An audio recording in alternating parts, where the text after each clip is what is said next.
I'm Logan. I'm 19 years old and I'm studying to be a doctor. I'm from Texas, but now I live in New York City for college. My parents are in Dallas, where my dad works as a surgeon at a university hospital, and my mom stays home. After high school, I moved to New York and I've been on my own for about 4 months now, since July. My dad's work inspired me to study hard and get into medical school. But since coming here, I haven't had the typical college experience I hoped for. I've been focused on my studies, which is important, but I also wanted to hang out with friends and join clubs. Unfortunately, money has been tight, so I couldn't do those things. My parents pay my tuition, but I have to pay for everything else like rent and living expenses. To make ends meet, I've been doing different jobs like tutoring, working at events, and even at a bar. But it's been tough. I often have to switch between shifts at different jobs just to get by each month. Weekends are when I try to earn the most money. I never really had a day off. It was tough both mentally and physically. I get sleepy during class, and when I come home late at night, I'm too tired to study. I'm worried I might fail my classes and have to repeat the year if things keep going like this. Studying should be my top priority, but I'm struggling to focus. I felt anxious and desperate, so I called my mom for some financial help, even if it was just a little. My dad is hardly ever home because he's busy with his job, so my mom handles the finances. I thought they could help because my dad earns well, but my mom said they couldn't afford to send extra money. Many of my friends get financial help from their parents, and I wished I had that too. Despite all this, I kept working hard at my jobs. The midterms came, but I hadn't studied enough, and as I expected, I had to retake some exams. After finishing the retests in early August, my summer vacation began. I'm planning to work a lot during this long break to earn as much money as possible. Once summer is over, I'll focus more on my studies. That means cutting down on work hours, which should help my finances. To save money, I've been eating cheap foods like instant noodles, bread, and discounted meals. I also use my bike instead of paying for transportation. Growing up, I never had to worry about money, so this new life of financial struggle is unexpected and tough. Despite all this, I stay in touch with college friends through texts. Seeing their fun photos makes me realize how different our lives are, even though we go to the same university. My friends often invited me out, but I had to reluctantly decline because I didn't have the money or the time. Let's go somewhere that doesn't cost anything, I suggested. One of our classmates messaged me, "Are you sure you're okay? You always seem tired at school, and I think you're working too much." My friend was concerned about me. I've got the physical stamina, and I need to earn my living expenses. Let's meet up once school starts again, I replied. After that, I went to work at the bar as usual, but something happened shortly after. I collapsed during my shift. It was a busy Friday with lots of customers, and as I was carrying drinks, I suddenly felt dizzy. I don't remember much after that, but when I came to, I found myself in the hospital.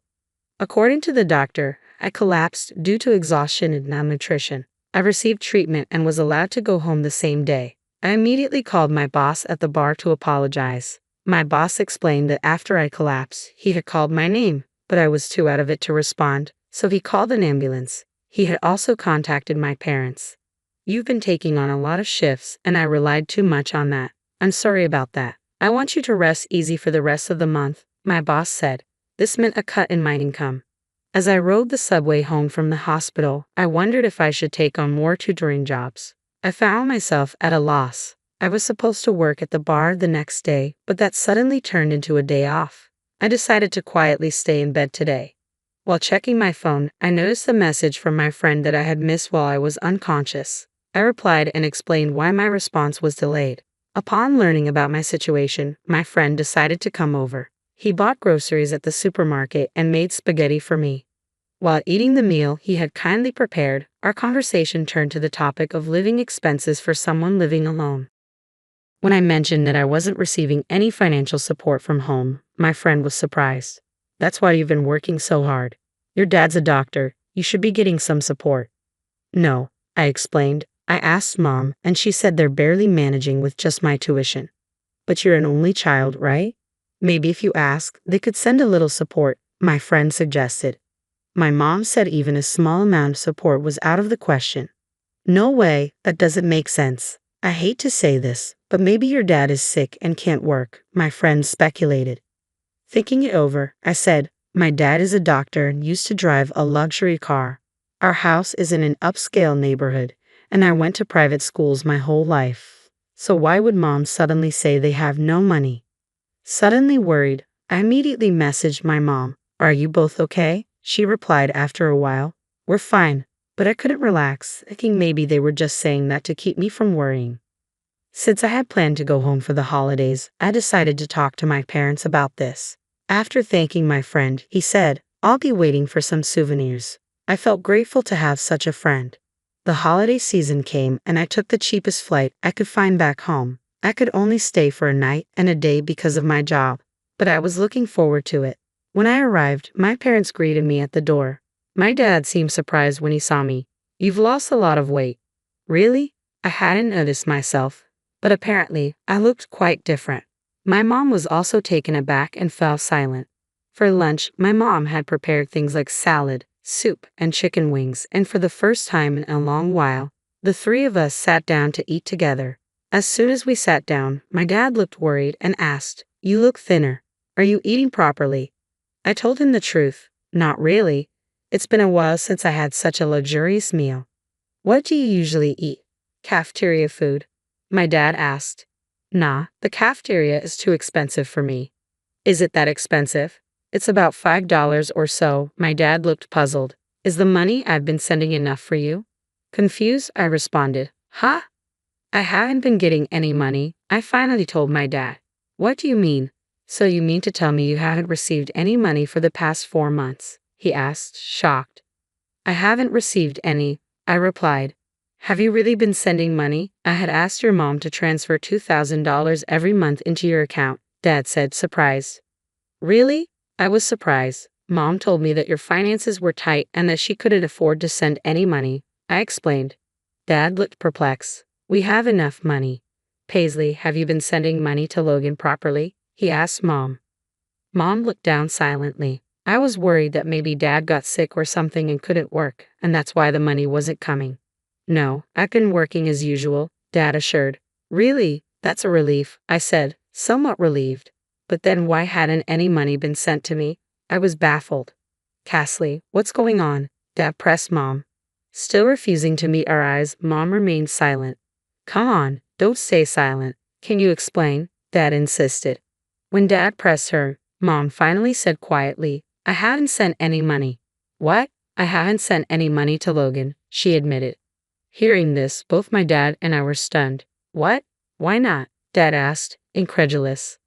There are just so many expenses, Mom replied. What kind of expenses? Isn't our home mortgage already paid off? Dad questioned. Realizing she could no longer hide the truth, Mom dropped a bombshell. I've been keeping the money for myself, she confessed.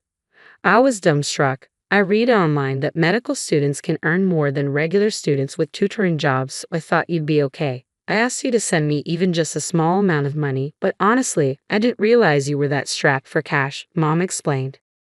My mom continued in a matter-of-fact tone. There was a call from Logan's workplace recently saying you collapsed from overwork. I was also shocked to see how thin you've become. What? Logan collapsed. What happened? It seemed my dad hadn't been informed about the recent events, so I explained. You collapsed from overwork and malnutrition. Yeah, but it wasn't anything serious, I added. Paisley, why didn't you tell me? My dad asked, clearly upset. I'm sorry. I was afraid he'd find out I wasn't sending the money, my mom said without any sign of guilt. This is outrageous. Logan had to work until he collapsed because he didn't have any money, Dad exclaimed. I didn't mean any harm, my mom defended herself. What have you been using all the money for? Dad confronted her. After a brief pause, she finally spoke up. Well, actually, I have some debts. What? Those were unimaginable words coming from her, who always seemed to perfectly manage the household and even took care of the garden flowers, I thought. The money was used to pay off my debts, Mom continued. Debt? How much do you owe? Dad asked, clearly in disbelief. Mom, still looking down, said quietly, about $100,000. $100,000. I was shocked by the amount. My dad sighed deeply. Why do you have so much debt? I got into gambling, Mom confessed. Basically, I had gotten myself into gambling debts without our knowledge. Why would you even start something like that? Dad asked, holding his head in his hands. About 2 years ago, I started gambling just to kill time. I won some money and it felt really good at first. I only used small amounts, but going to the casino became a habit, and I started betting more and more. I couldn't stop, and it led to that amount. I had never gambled, so I couldn't understand why she couldn't stop. Yes, I kept trying to win back what I lost, but I ended up losing more often than winning. I even dipped into our savings, she admitted. So you've spent more than just the debt amount? Dad yelled at her. How much of our savings did you use? He demanded. About $30,000, Mom confessed. I stopped withdrawing more because I thought you would find out. She looked like she was about to cry. If you'd talked to me about it earlier, it might have been better. With that amount, you could have worked part-time and paid it back little by little, right? Dad said. I absolutely don't want to work part-time, she said emphatically. Get a grip. You racked up the debt yourself. He was visibly angry. I've been a stay-at-home mom for so long. There's no way I can work now. That's why I borrowed money from payday lenders, she confessed. I was stunned by her selfish reasoning. Then the interest piled up and the debt just grew. I got involved with various lenders, and now I can't make payments anywhere. I'm completely overwhelmed. Dad sighed again. Are you still gambling in this situation? Yes, I see no choice, Mom admitted.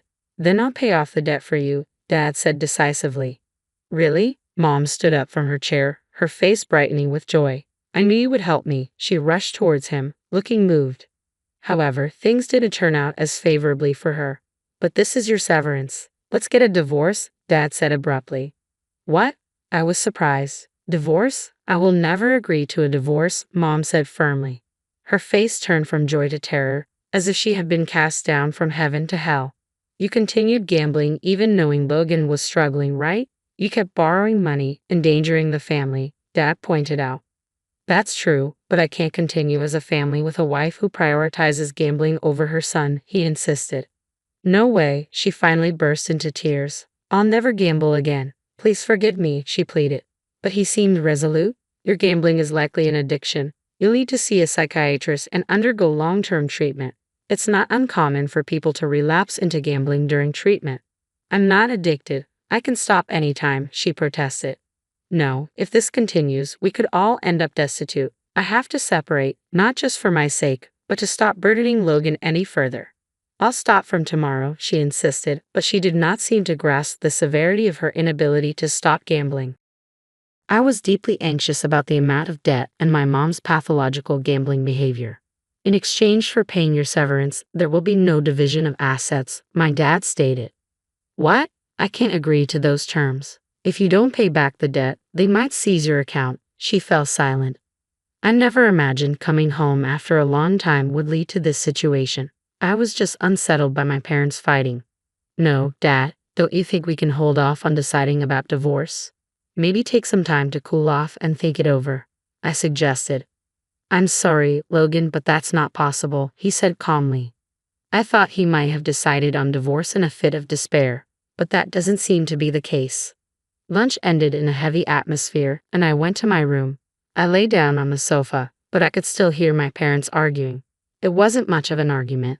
My mom was hysterically screaming, and my dad responded firmly. I got so fed up with college and home that I just went to sleep out of frustration. The next morning, my mom looked awful, probably from crying all night. I had planned to stay at home a bit longer, but the oppressive atmosphere made me decide to leave early. My dad drove me to the airport. Logan, I'm sorry for all the trouble I've caused, he apologized to me. No, it's not your fault, Dad. I'm grateful for the chance to attend medical school, I reassured him. I'll start transferring an allowance directly to your account from now on, so don't worry, he said. Yeah, thanks, Dad. It really helps, I replied. I know things are tough, but take care, he said as he dropped me off. I flew back to New York. The rest of the summer vacation was busy with work, passing by in a flash. Still, I was constantly worried about my parents. A few months later, I heard that my mom finally agreed to the divorce. My dad's steadfastness broke her resistance. As previously discussed, my dad took on her debts, and in return, there was no asset division in their divorce agreement.